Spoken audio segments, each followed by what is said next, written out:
ഇന്നത്തെ വീഡിയോയിൽ ഞാൻ പരിചയപ്പെടുത്തുന്നത് എൻ്റെ വീട്ടിലൊരു സ്പെഷ്യൽ റംബുട്ടാനായിട്ടാ. ഇതിൻ്റെ പേര് സീസർ എന്നാണ്. സീസർ അല്ലെങ്കിൽ KG10 എന്നുള്ള പേരിൽ നഴ്സറികളിലൊക്കെ ഇതിൻ്റെ തൈകളൊക്കെ അവൈലബിൾ ആണ് കേട്ടോ.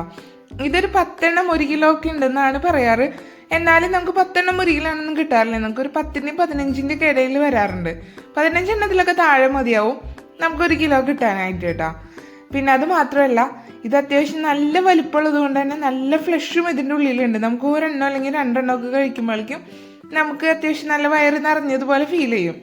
പിന്നെയെന്ന് പറഞ്ഞു കഴിഞ്ഞാൽ ഇത് നല്ല സ്വീറ്റാണ്, നല്ല അധികം പുളിയില്ലാത്ത മധുരം ഉണ്ട് അതിന്. അത് കാരണം തന്നെ നമുക്കിത് കഴിക്കാനായിട്ട് കൂടുതൽ ഇഷ്ടപ്പെടുന്ന ഒരു റംബുട്ടാൻ കൂടിയാട്ടോ. ഇപ്പം എൻ്റെ വീട്ടിലാണെന്നുണ്ടെങ്കിൽ ആകെ ഞങ്ങൾക്ക് ഒരു മരമുള്ളൂ. ഈ ഒരു മരത്തുമലത്തെ റംബുട്ടാൻ ഓൾറെഡി കഴിഞ്ഞ 2 വർഷങ്ങളിൽ ഉണ്ടായ കാരണം അത് കഴിച്ചിട്ടുള്ള ആൾക്കാർ വീണ്ടും ഇതിൻ്റെ ഫ്രൂട്ട് വാങ്ങാനായിട്ട് വരാറുണ്ട് കേട്ടോ.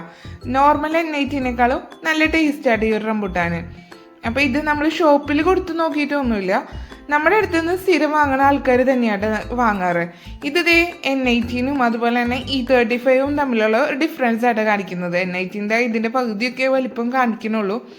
E35 വന്നിട്ടുണ്ടെങ്കിൽ അതിനേക്കാളും ചെറുതാട്ടാ. അപ്പോൾ ഇതൊക്കെ വെച്ച് നോക്കുമ്പോൾ നമുക്ക് വീഡിയോയിൽ എത്രത്തോളം വലിപ്പം തോന്നുന്നുണ്ടെന്ന് അറിയില്ല. ഇത് 3 എണ്ണം എൻ്റെ മോളുടെ കയ്യിൽ കൊടുത്തിട്ട് ഒരുമിച്ചെടുത്തതാണ്. ഇത് സീസർ റംബുട്ടാൻ.